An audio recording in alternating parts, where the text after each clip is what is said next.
Every car has specific or defining attributes that sets it apart from the other products in the same segment. For example, in the luxury car space, Mercedes C-Class is the byword for comfort and grace and elegance. BMW 3 Series, that has been the driver's delight, and the Audi A4, that is the definition of quality. But now, the roles are flipping. Mercedes is cranking out some really good and fun to drive cars, and the mainstream BMWs, they're all going very cushy and very soft. Is Audi also undergoing a similar change? And will this A4 that you see behind me, the facelifted A4, is that an indication of a dramatic shift? Let's find out.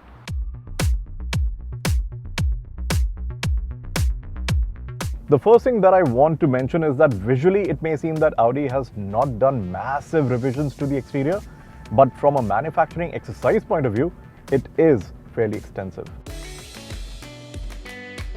It is not just about a bumper job or some new mirrors and stuff like that.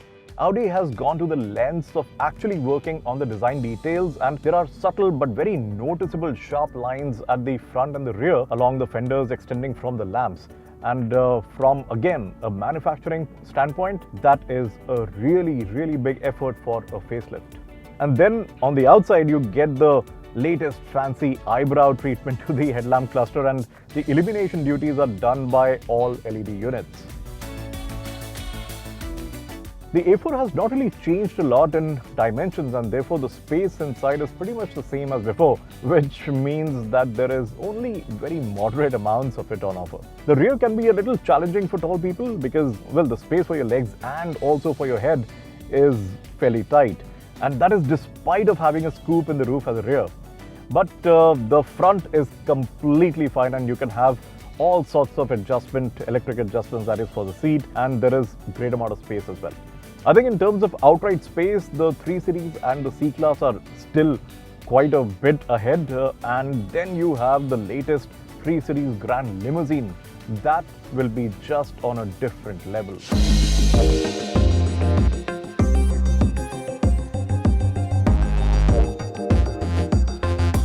But the seats, they are pretty nice, very nicely cushioned and very well designed as well.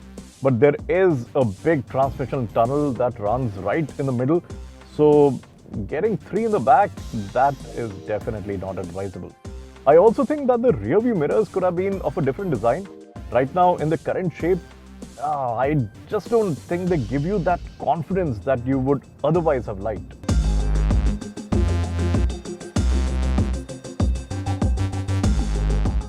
The A4's main flaunt item is its cabin design and quality, and the dashboard has very interesting layers to it. The control buttons, they feel very good to use, and there is quality flowing all throughout. And then you have these dials over here.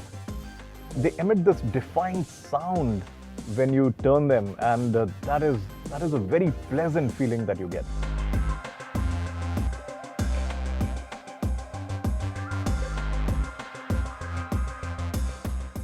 And then you have a fairly large screen right in the center dominating the entire dashboard.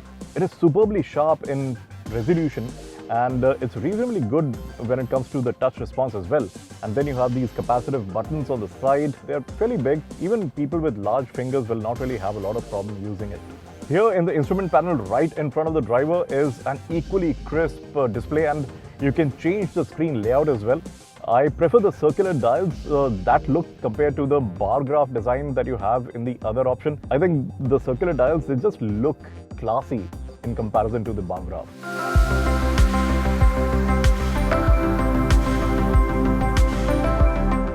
But the one thing that Audi could have improved is the camera quality. It is not at the level of the fellow German rivals, and it is substantially behind JLR in this business. It is not bad by any measure, but in this segment, you expect the best in everything.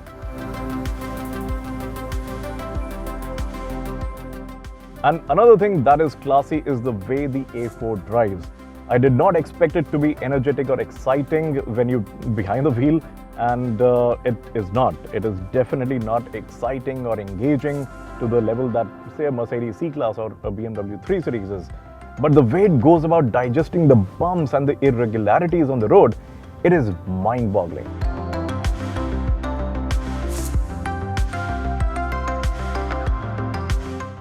Set aside the ride quality for a second, but there is this feel that you get from any suspension system when it's working. It's basically to do with the level of sound it permits inside the cabin. The 3 Series, for example, it suffers from this issue. It makes your face animated in expression when you drive over a little crevice on the road. But with the A4, you have nothing. Drive over a manhole cover or a small pothole and you don't even feel it. And the suspension does not crash like it does in the 3 Series. And that is not only because of the beautifully compliant suspension itself, but also because of the way the sound has been dampened. In fact, it's better than even the C-Class, which is absolutely amazing. And then is the experience of driving the A4 itself. It is an eerily silent car when it is in operation. So you will hear more of the ambient noise from the outside, or probably the noise of the thoughts in your driver's head. It is really that quiet.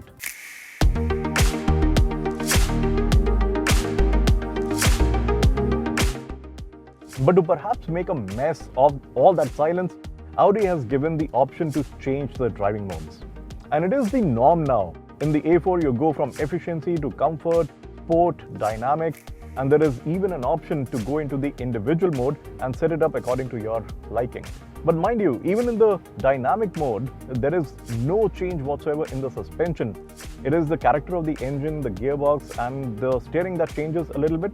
But there is hardly any influence of all that in the way the A4 goes slicing through a curvy section of road.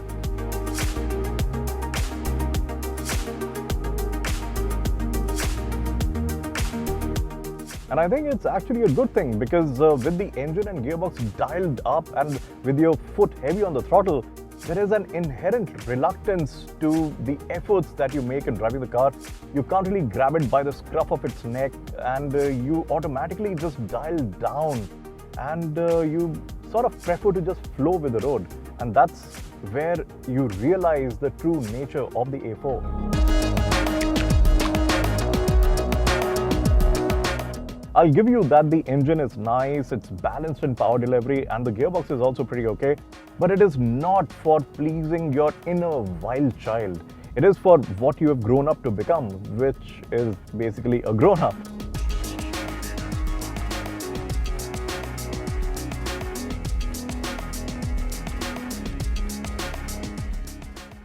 So in delivering a quiet and serene driving experience, the A4 is pretty decent. But for everything else, you have the Jaguar XE or the Mercedes C-Class.